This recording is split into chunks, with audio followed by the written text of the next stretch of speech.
안녕하세요. 오늘은 중소기업이 망하는 이유에 대해서 한번 이야기를 해보도록 하겠습니다. 저도 지금 중소기업을 운영하고 있지만 최근에 굉장히 심각한 경영 위기에 빠졌어요. 물론 경영 위기에 빠지는 이유들은 굉장히 다양한데 일단 저의 실제 사례를 통해서 한 가지 사례를 이야기해 보고자 합니다. 일단 저희 사업 구조를 말씀드리면 간단하게 말씀드리면 저희가 핸드폰 같은 걸 팔아요. 근데 핸드폰은 어떤 통신사와 그 제휴를 맺고 이 통신의 회선을 빌린 다음에 저희가 핸드폰을 소비자에게 판매를 하고 소비자가 그 저희 쪽으로 머니다큐한테 통신 요금을 줘요. 그렇다고 제가 핸드폰 판다는 게 아니고요. 핸드폰을 예로 든 거예요. 왜냐면 저희도 통신 단말기를 제조해서 유통을 하고 있고 통신 사업자도 같이 하고 있기 때문에 단말기 판매 마진 플러스 이 통신 요금 수입이 저희의 메인 수입이 되는 거죠. 그런데 문제가 발생했습니다. 저희는 대략 한 초기 양산 비용까지 포함해서 현재 한 4억 5천 정도 빚을 내서 그 제품을 개발하고 관제 시스템을 구축하고 지금 제품을 만들어서 판매를 하고 있는 상태예요. 4억 5천이 빚이라는 거는 실제로 투입된 비용은 훨씬 더 많다는 거죠. 빚만 4억 5천이고 지금까지 매출에서 남은 돈을 전부 다 재투자를 했으니까요. 근데 문제가 발생했습니다. 이 통신 단말기는 통신이 안 되면 판매를 할 수가 없어요. 여러분들이 전화와 카카오톡이 되지 않는 핸드폰을 구매하지 않듯이 저희도 개통이 안 된 단말기는 수만 대를 찍어내봤자 판매를 할 수가 없는 상황이죠. 지금 그 통보를 받은 상황입니다. 아직 판매 수량이 7,000대,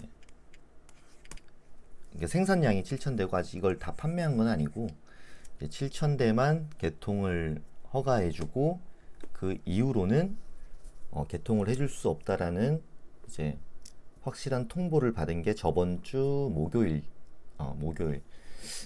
그 통보를 받아서 곧버스로 손해보고 있는 이 와중에 경영 위기까지 닥쳐버린 거죠.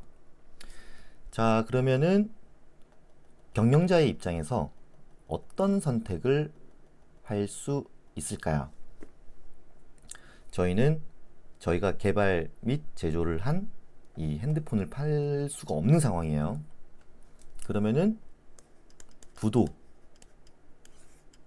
밖에 방법이 없죠. 하지만 이런 문제점이 발생을 했을 때 빠르게 대안을 찾아내고 뭐 2차 방법, 뭐 3차 대안, 4차 대안 이런 것들을 빠르게 만들고 거기에 대한 가장 효율적인 방법을 혼자서 이게 계산을 해보고 뭐 물론 거기에 제반되는 그런 돈이나 뭐 이런 것들을 다 준비를 해야겠죠. 일단 통신사에서 이 개통 거절을 받은 사유가 있어요. 그러니까 통신사에서 주장하는 거는 우리가 이 핸드폰을 너희 마음대로 만들었다 라고 주장하고 있고, 근데 저희 회사 입장에서는 처음에 개발할 때 분명히 그 사업 담당자와 협의를 했고 문제가 없다라는 이야기를 들었기 때문에 일단 이 핸드폰을 만들 때 저희가 총 3가지 인증 단계를 거쳐요. 1차에서 기본 시험을 받고 2차에서 성능 시험을 하고요. 3차 때 이제 실제로 이거를 판매해도 되는지 그 성능 검사를 받는 거죠. 저희가 이 2차를 통과할 때 너희 왜 너희 마음대로 이렇게 만들었냐라는 소리를 들은 거죠. 근데 2차 성능 시험이 끝날 정도의 단계면 제품 개발은 이미 다 끝난 상태예요. 여기에서 조금 더 뭐 수정 보완하는 단계인 거지, 이미 금형 및 뭐 PCB 모든 개발이 다 끝난 상태에서 이 통보를 받아서, 처음에 솔직히 2018년도에 설립한 2월 1일 날 설립한 회사가 2019년도에 부도가 날 뻔했습니다. 근데 이것도 어떻게든 우리가 지금 이거 이만큼 개발비를 들여서 제품을 만들었는데 조금만 살려달라고 해서 거의 한 4, 5개월 정도 모든 그 개발 공정을 스톱시키고 굉장히 우울했던 적이 있습니다. 근데 이 통신사 쪽에서도 뭐 저희가 너무 안타까웠는지 처음에 2,000대만 판매를 하고 사업을 접어라. 그러고 나서 저희가 3차 시험을 받은 겁니다. 물론 2,000대 팔고 저희가 사업을 종료하게 되면 저는 이제 빚이 너무 많기 때문에 이걸 처리를 못해요. 빚이 그때 당시만 해도 4억이 넘었으니까, 지금도 4억 5천이지만 그때도 4억대였거든요. 그래서 2,000대만 팔고 사업을 접어도 어차피 망하지만 어쨌든 저를 믿고 금융 지원을 해준 뭐 중소기업진흥공단이나 그 신용보증기금, 기업은행 뭐 이런 곳에 신뢰를 잃고 싶지는 않았어요. 그래서 2,000대라도 팔아서 그 판매 마진을 빚을 갚고 갚을 수 있을 정도로만 갚고 정리를 하려고 했는데, 추가적으로 5,000대를 허용을 해주더라고요. 그래서 다행히 지금 2019년도 9월 달에 출시를 해서 지금 대략 한 뭐 9개월 정도 영업을 하고 있는데, 사실상 지금 매출은 나쁘지 않게 나오고 있는 상태예요. 왜냐면 제가 그 2012년도부터 사업을 했기 때문에 이미 제가 유통을 했던 제품들도 있고, 사실상 기본적인 것들은, 기본적인 매출은 나오고 있는 개인 사업자가 또 있어요. 저는 근데 이제 법인 사업자가 문제가 크게 터진 거죠. 그렇습니다. 어쨌든 결과론적으로 이런 위기가 닥쳤을 때 저는 그렇게 생각을 합니다. 어차피 당장 해결할 수 없는 문제에 직면했을 때는 일단은 그 상황을 벗어나라. 벗어나라는 게 그냥 이거를 당장 어떤 거를 해결하려는 그런 조급함보다는 살짝 한 발 뒤로 물러나서, 뭐 예를 들어서 뭐 서울에서 사업하고 있는데 뭐 이런 위기가 닥쳤다. 그럼 강원도 같은 데 가서 혼자 바람 한번 쐬고 뭐 소주 한잔 하고 뭐 책을 한번 읽는다든가 뭐 이런 아주 쓸데없는 일을 해보는 게 굉장히 도움이 된다라고 저는 생각을 합니다. 왜냐면 이 조급함보다 위험한 건 없다라고 생각을 하거든요. 어쨌든 저희가 내린 결론은 그래요. 저희가 이 사태를 대비해서 이 7,000대만 팔고 사업을 종료해야 될 것을 예상했기 때문에 2019년도 9월 달에 출시했는데 12월 달부터 신제품 개발은 하고 있었어요. 완전 다른 통신망으로.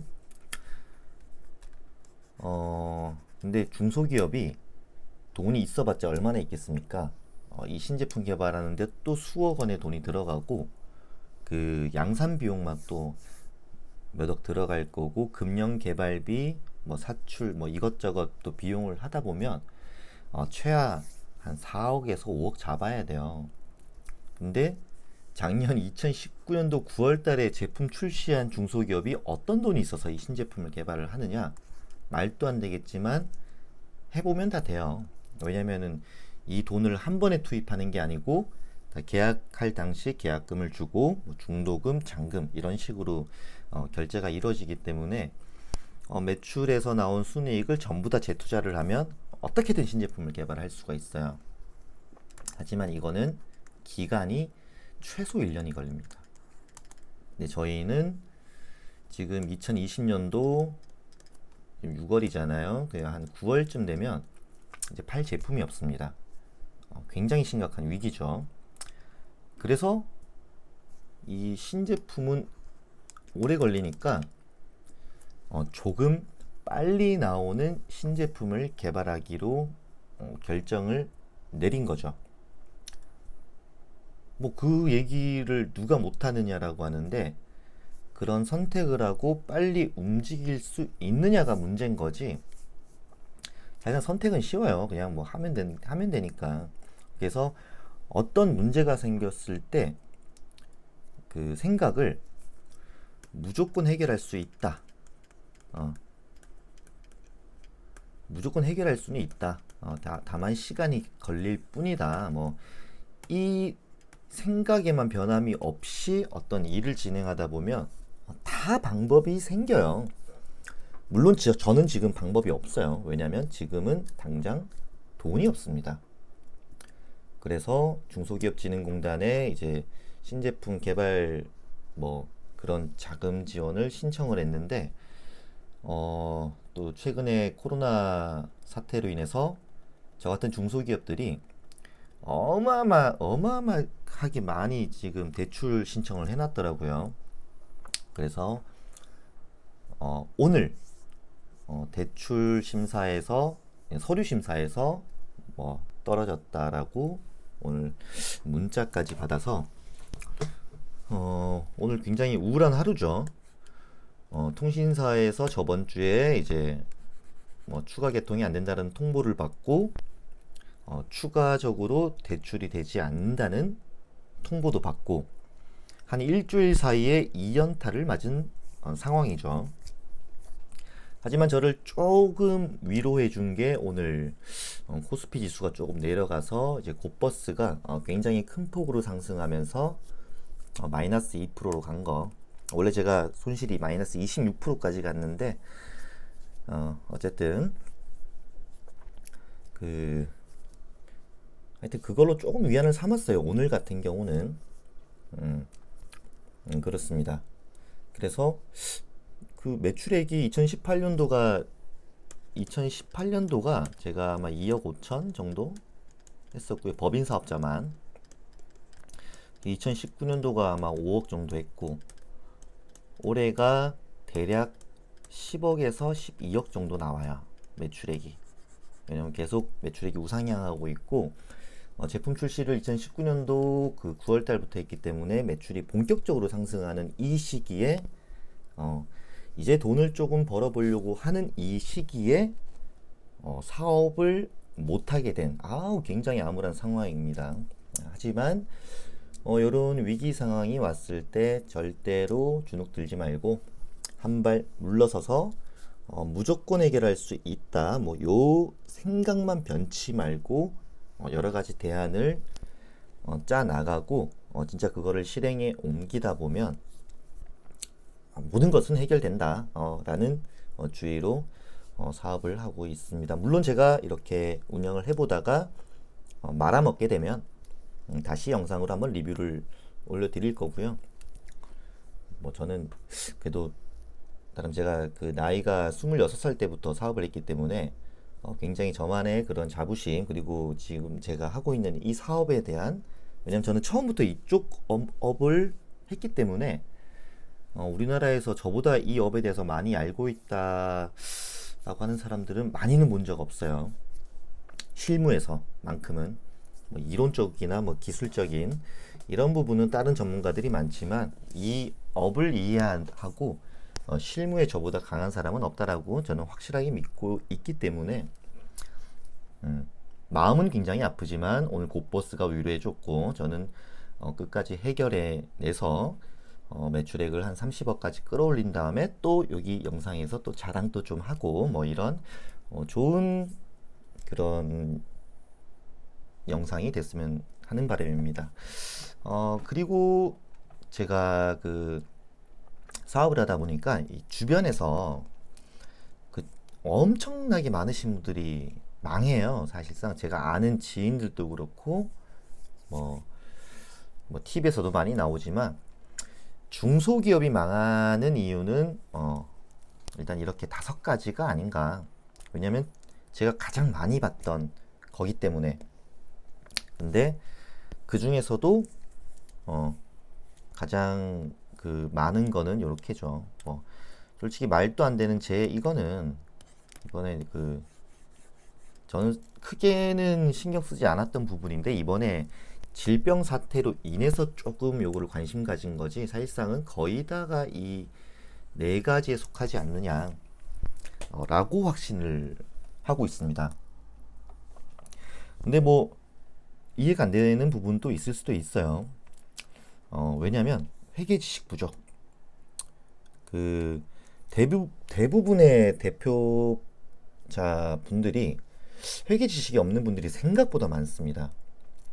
그러니까 이게 그 직원들을 그 회계 담당자를 놓고 뭐 세무 담당자를 놓기 때문에 뭐 크게 필요 없다라고 생각하실 수도 있지만 이 숫자를 읽고 이해하는 능력은 굉장히 중요하거든요. 그래서 이 회계 지식 부족으로 나올 수 있는 증상이 보통은 그 세무조사죠. 어떻게 보면. 그러니까 뭐 이 정도 쓰면은 뭐 문제 없겠지라고 개인적으로 돈을 많이 써요. 그리고 어떤 비용 처리를 한다거나 법인세를 줄인다거나 이런 것들 뭐 그 세무 담당자들이 다 처리를 해주긴 하는데 그 범위 이상으로 뭐 잘못한다거나 어떤 새로운 사업을 할 때 그 손익분기점을 계산을 한다거나 뭐 이런 것들에 대한 지식이 부족하면 사업을 아무리 열심히 해도 돈이 없는 회사가 될 수 있습니다. 그래서 결국 무너지는 회사들이 대부분이다. 근데 이거의 최악의 결론이 세무조사다 라고 볼 수 있죠. 두 번째로 꼽는 게 대표의 대표놀이. 보통 이제 사업을 한 지 얼마 안 되신 분들은 그 대표의 환상에 많이 빠져 있더라고요. 그러니까 사실상 대표라고 하더라도 중소기업들은 그 내부적인 시스템이나 체계가 완벽해질 때까지는 회사에 그 손을 놓으면 안 돼요. 근데 어떻게 어디서 뭐 좋은 운빨로 이렇게 잘된 사업을 마치 자기 능력인 마냥 생각을 하고 매일 뭐 골프 치고 술 마시러 다니고 뭐 도박하고 막 이러다 보면 그 회사는 매출이 해마다 100%씩 성장을 해도 그 회사는 망한다. 그래서 물론 이게 회사 내 조직적으로 체계만 잘 갖춰져 있으면 상관이 없는데 그 체계가 갖춰지기 전에 너무 빠른 대표의 대표놀이 요거는 중소기업이 아주 빠르게 망할 수 있는 아주 그 중요한 이유 중에 하나예요. 그리고 3번은 후퇴산업. 그러니까 미래 준비가 되지 않고 계속해서 그 시장 파이가 줄어들고 있는 혹은 시장 파이는 그대로인데 경쟁이 너무 심한 산업에 있는 중소기업들은 계속해서 그냥 자기 인건비 정도밖에 못 법니다. 근데 아주 조그만한 타격에 다 무너져 버리는 업종이 생각보다 많아요. 왜냐면 제가 그 중소기업진흥공단에서 대출 받으러 갔을 때 절반이 그 전에 있던 회사에서 그 뭐 A라는 회사에서 뭐 일을 하고 있다가 나와서 이 거래처 뭐 한두 군데를 가져와 가지고 이 거래처 한두 군데 가지고 사업을 하는 거예요. 왜냐면 이 거래처가 꽤나 규모가 있고 뭐 자기가 혼자 일했을 때는 뭐 큰 문제가 없어 보이거든요. 이 사람은 생각을 하는 거죠. 뭐 한 달에 뭐 300만 벌어도 내가 월급만큼 버는데 이 거래처 하나 빼와서 내가 직접 사업해야지 라고 하지만 사실상 절대로 이 사업이라는 거는 혼자서는 오래 가기 힘들어요. 그래서 체계를 갖춰서 인재를 뽑고 회사를 키워나가야 되지. 그리고 이렇게 한두 군데의 거래처로 업을 하시는 분들은 이 거래처의 말 한마디에 망할 수 있는 회사예요. 그 부분을 잘 알기 때문에 이 거래처는 그 회사에다가 무리한 요구를 하고 투자를 하게끔 만들고 빼먹을 거 다 빼먹으면 버려버리는 아주 그 옛날부터 오던 풍습, 요거는 어쩔 수가 없습니다. 그래서 이런 후퇴 산업, 미래가 준비가 되지 않은 후퇴 산업, 그리고 거래처가 이렇게 몇 군데 안 되는 아주 그런 수요처가 많지 않은 뭐 그런 업종들은 어쨌든 언젠가는 망한다. 뭐 가족이 그런 거래처라고 하면 상관이 없겠지만 대부분 그래요. 그리고 마지막, 제가 지금 뼈저리게 느끼고 있는 부실한 재무구조. 중소기업이 재무구조가 튼튼할 가능성은 굉장히 낮습니다. 재무구조가 튼튼하려면 현금 흐름이 굉장히 좋아야 되고, 그러니까 뭐 매출을 발생시켰을 때 빠르게 회전이 돼야 되지, 뭐 어떤 일을 했는데 돈이 뭐 한 3개월 뒤에 들어온다거나 6개월 뒤에 들어온다거나 그러다가 망하는 거예요. 그런데 지금 우리나라 은행들은 중소기업들에게 대출을 거의 안 해줍니다. 보통 그래요. 뭐 매출액이 뭐 5억이다. 그러면 여기서 한 10% 정도를 대출을 해주더라고요. 기본적으로. 이건 물론 신용으로. 물론 담보가 있으면 담보대출로 뭐 좀 더 나오긴 하겠지만 대부분 매출액의 한 10% 정도가 신용으로 나온다 라고 생각하시면 되겠습니다. 금리는 저 같은 경우에는 3에서 한 5% 정도 나오는데, 그 신용 등급이 조금 낮은 기업들 같은 경우는 한 6, 7%까지도 나오더라고요. 이건 물론 그 좀 큰 1등급 은행 그런 데서만 그런 거지, 뭐 저축은행 이런 데 가면은 10% 그냥 넘어가 버려요. 그래서 일단 은행이 돈을 제대로 잘 빌려주지도 안 하고, 어쨌든 중소기업을 믿지를 않습니다. 왜냐면 은행들은 안전한 부동산 담보대출만 많이 해주지 절대로 중소기업들에게 지원을 해주지는 않는다. 지금 뭐 코로나 사태로 뭐 몇십조 추경 예산 잡아서 뭐 중소기업을 돕는다, 자영업자들을 돕는다 라고 하지만 실질적인 대책은 그냥 현금 뿌리기. 왜냐면 당장 경제가 다 박살날 것 같으니까 그냥 뭐 무작정 뿌려버리고, 그리고 또 표심을 의식한 뭐 그런 추경 예산이 많이 잡혔다는 거. 그리고 우리나라 구조 특성상 또 이렇게 중소기업을 막 밀어주지도 않고, 지금 뭐 대기업도 때려잡고 있는 판국에 뭐 중소기업을 세게 밀어준다는 거 일단 불가능에 가깝다. 그리고 5번은 이 뭐 말도 안 되는 자연재해 뭐 이거는 사실상 뭐 크지 않기 때문에, 이런 자연재해를 감당할 수 없는 회사라면은 사실상 뭐 처음에 근로자 입장이라면 이런 회사는 들어가면 안 되죠. 이런 뭐 이거 하나뿐만 아니라 이 5가지를 보면 내가 어떤 회사에 들어가야 되는지, 그리고 회사를 들어갔을 때 보는 거죠. 여기 대표가 회계 지식은 좀 있나? 뭐 대표놀이 하는 거 아니야? 뭐 이 산업이 계속 커질 수 있을까? 월급이 뭐 한 달이라도 밀렸어? 뭐 이런 것들을 통해서 어떤 회사에 취업을 한다고 하더라도 좋은 잣대가 되지 않을까 라는 생각에서 오늘 영상 한번 만들어 보았습니다. 뭐 아직 제가 사업한 지가 10년밖에 안 돼서 뭐 경험은 좀 짧을 수도 있어요. 그리고 저희 회사가 아직 굉장히 큰 체계가 갖춰져 있지도 않고, 아직 뭐 올해 잘 돼봐야 매출액 10억인데, 아까 말씀드렸듯이 제가 한 9월 달부터, 만약에 제가 지금 생각하고 있는 준비를 빨리 못해서 정말 9월이나 10월 달에 그 사업이 일시 중단이 된다고 하면 타격이 굉장히 커요. 하지만 그거를 극복하기 위해서 내일부터 또 열심히 뛰어다닐 거고요. 꼭 잘 돼서 좋은 모습으로 또 다음 영상을 준비해 보도록 하겠습니다. 그럼 오늘 영상은 여기서 마치도록 하겠습니다. 감사합니다.